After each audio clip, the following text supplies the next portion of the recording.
Hello guys, welcome to my YouTube channel story with Kavita में आपका स्वागत है। आज मैं कहानी लेके आई हूँ, प्यार की कहानी, sad love story in Hindi. Renu की ज़िंदगी में बस परेशानी ही थी। जिसके पास परिवार ना हो उसके लिए ज़िंदगी भी बहुत ही बड़ी लगती है। उसे कैसे काटे वही जानती है। जिसका कोई नहीं था, रेनू ने अपनी पढ़ाई पूरी कर ली थी और साथ जॉब भी करती थी। उसके साथ पढ़ाई करना कितना मुश्किल है ये बात तो आप जानते ही हैं, पर इसका कोई इलाज नहीं है। मजबूरी सब कुछ सिखा देती है। रेनू ने भी सब कुछ सीख लिया था। कुछ पैसे को बचाती थी हर महीने और कुछ पैसे तो खाने और सामान में ही खर्च हो जाते थे, और अकेले इंसान कर भी क्या सकता था। रेनू के मन में हमेशा यही विचार आता था कि उसको कौन प्यार करेगा और कौन उसका जीवन साथी होगा। साथ ही यह ख्याल भी आता था कि उसकी शादी होगी भी या नहीं। बस ऐसी परेशानी में उसका समय बीतता गया और एक दिन एक मोड़ जिंदगी ने फेर लिया और पड़ोस में रहने के लिए एक लड़का वहां आया। पहले तो रेनू ने कुछ भी नोटिस नहीं किया, पर जब ध्यान दिया तो उसे लगा कि वो लड़का उसे हमेशा देखता है और बहुत ही बार वो उसे छत पर भी टहलता हुआ मिला। लड़का उसे अपने घर से और बाहर आते दोनों वक्त ही देखता था। इस पर रेनू का पूरा ध्यान उसी पर लग गया कि ये लड़का मुझे नोटिस क्यों कर रहा है। थोड़ा समय और बीत गया और एक दिन उस लड़के ने रेनू से हेलो कहा और पूछा कि तुम यहाँ कब से रह रही हो। इस पर धीरे धीरे बात शुरू हो गई और किसी न किसी बहाने से रोज छत पर मिल जाते दोनों।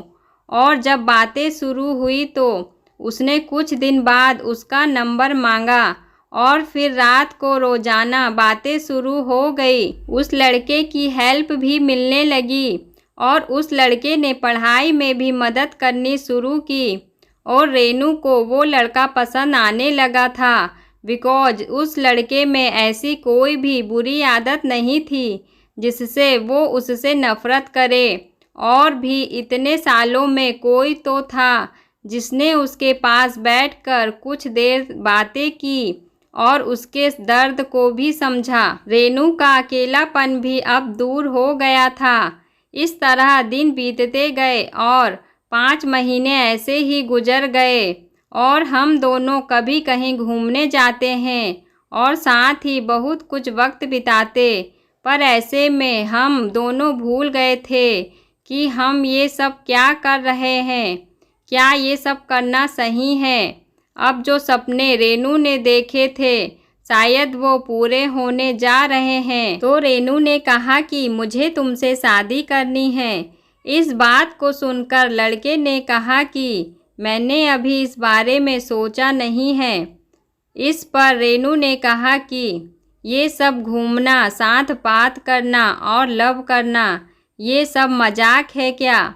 इसलिए तुम लड़के लड़की से बातें करते हो, पहले पास बुलाते हो, फिर दूर जाते हो। फिर कुछ दिन तक रेनू ने बात भी नहीं की और ना ही मिली। इस तरह समय बीतता गया और उस लड़के की शादी कहीं और हो गई और रेनू वहीं की वहीं रही। समय ने शायद बहुत कुछ सिखा दिया था कि अगर समय के साथ रहना है तो कभी भी किसी पर इतना विश्वास नहीं करना चाहिए कि जब टूटे तो किसी पर भी विश्वास ना रहे।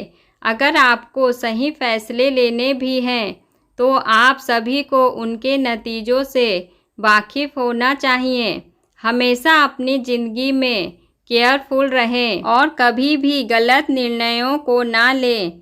हमें अपनी ज़िंदगी में हमेशा सही बातों को सोचना चाहिए और उन पर ध्यान देना चाहिए जिससे हमारी ज़िंदगी में कभी भी कोई परेशानी ना आए और हम कभी भी परेशान ना हों।